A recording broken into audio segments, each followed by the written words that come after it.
Riri, kumpulan dongeng dan cerita anak.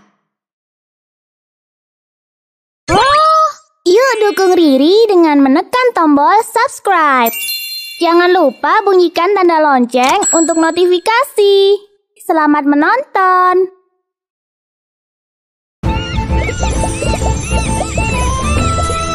Aji Saka.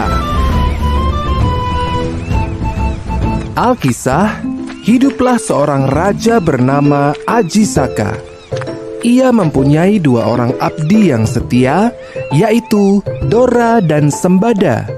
Suatu hari, mereka bertiga melakukan perjalanan ke tanah Jawa. Suatu perjalanan yang sangat jauh dan melelahkan.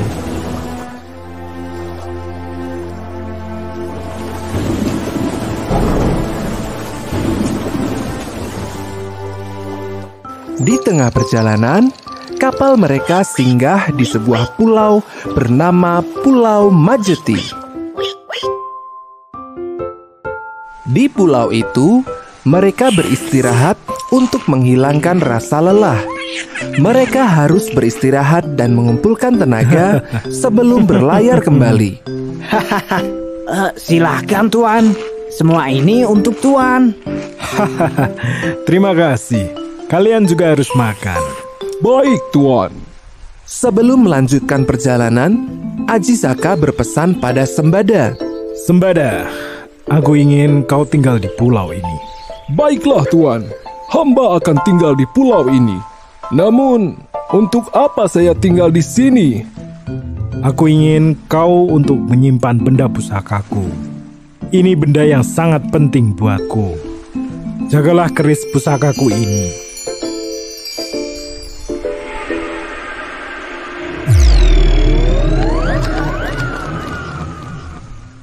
Jangan pernah memberikan keris ini pada orang lain, kecuali aku sendiri yang akan mengambilnya di sini.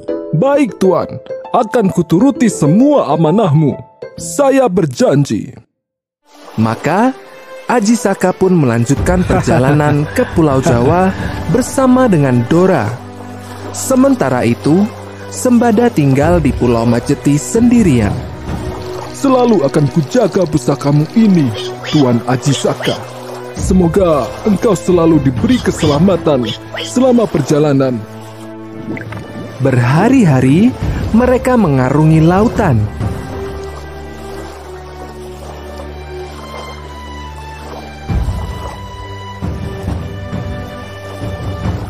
Akhirnya, mereka pun tiba di Medang Kamulan, sebuah daerah di tanah Jawa. Aji Saka yang murah senyum, gemar menolong, mendapat sambutan yang baik oleh warga sekitar. Selama di Medang Kamulan, ia tinggal di rumah Nyai Rondo Sangkeran, yang telah ia anggap sebagai ibu sendiri. Nyai Rondo pun sangat menyayanginya. Istirahat saja, Mbok, biar aku yang mengangkut kayu ini. Terima kasih, Nang. Aku bersyukur punya anak angkat sepertimu. Suatu hari, Nyai Rondo nampak murung. Ada apa, Mbok? Kenapa selalu murung? Tidak, Nang. Hanya saja terpikir olehku kekejaman raja kita, Prabu Dewata Cengkar. Tindakannya yang keji membuat takut warga di sini. Sudah banyak yang menjadi korbannya. Jangan khawatir, Mbok. Besok akan kutemui dia dan akan kuberi pelajaran. Tapi, Nang, jangan meragukanku, Mbok. Aku cukup kuat dan sakti. Esoknya, Aji Saka pergi ke kerajaan Prabu Dewata Cengkar. Apa maumu? Ada apa kau datang ke sini? Ku minta Prabu tidak lagi mengganggu warga di desa. Sebagai gantinya, akan kuserahkan diriku padamu. Baru kali ini kulihat ada manusia yang mau menyerahkan diri padaku. Jangan senang dulu. Aku punya satu syarat, yaitu aku minta tanah sepanjang kain yang kubawa, serta yang mengukurnya harus Anda sendiri." Itu saja? Baiklah, ku terima. Prabu Dewata Cengkar lalu memulai membentangkan kain yang dibawa oleh Aji Saka. Kain ini panjang sekali, seolah tak punya batas.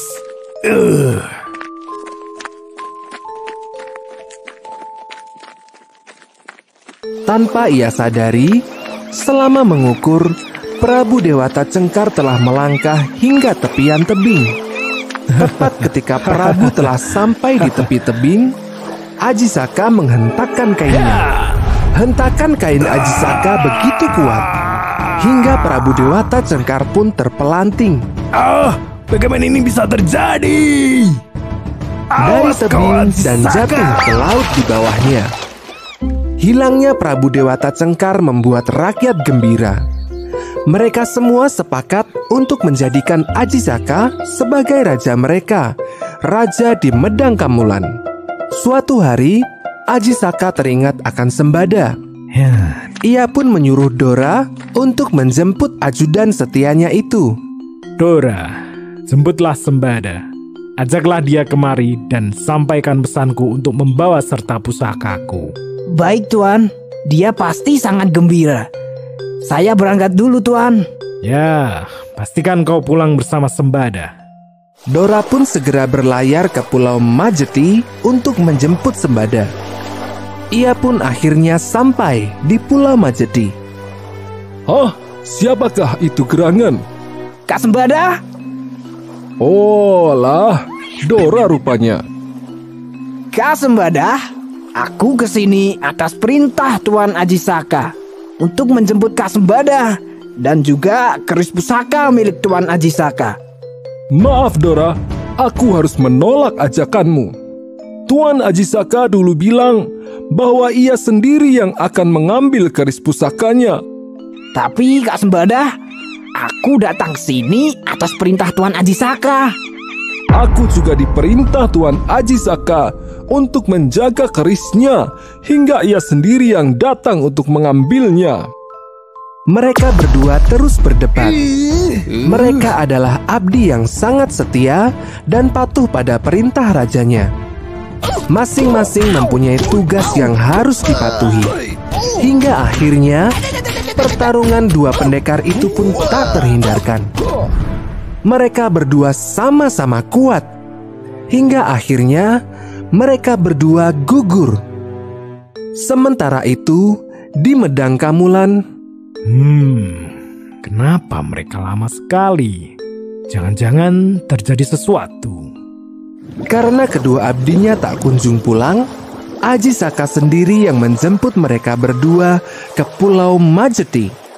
Betapa terkejutnya Aji Saka begitu mengetahui kedua ajudannya yang setia ternyata Dora, telah tewas. Sembada. Ia menyesal karena ia telah menimbulkan pertengkaran. Ia pun berdoa pada Tuhan, mohon ampun atas kesalahannya, dan meminta dosa kedua abdinya diampuni.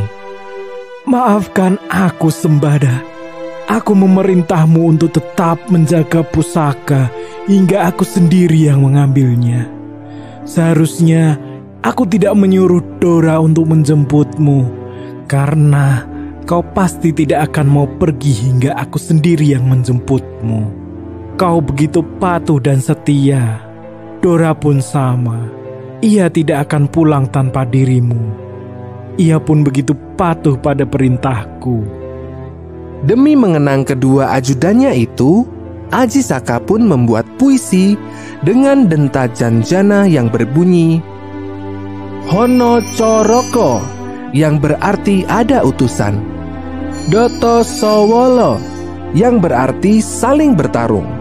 Podo Joyonyo, yang berarti sama kuatnya. Mogo Botongo, yang berarti berakhir dengan kematian. Puisi itu ditulis dengan huruf yang aneh, hingga akhirnya huruf itu dikenal sebagai aksara Jawa atau huruf Jawa. Menurut cerita, Inilah asal-usul aksara Jawa yang kita kenal sampai sekarang ini.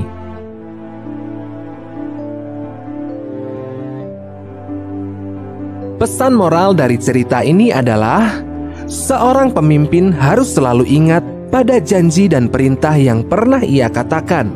Jika tidak, ia akan membuat rakyatnya menjadi korban. Hai teman, apakah kamu tahu berapakah jumlah batu bertuliskan aksara Jawa yang muncul di dalam cerita ini? Yuk, tonton lagi dan tulis jawabanmu di kolom komentar ya. Yuk tonton cerita Riri lainnya.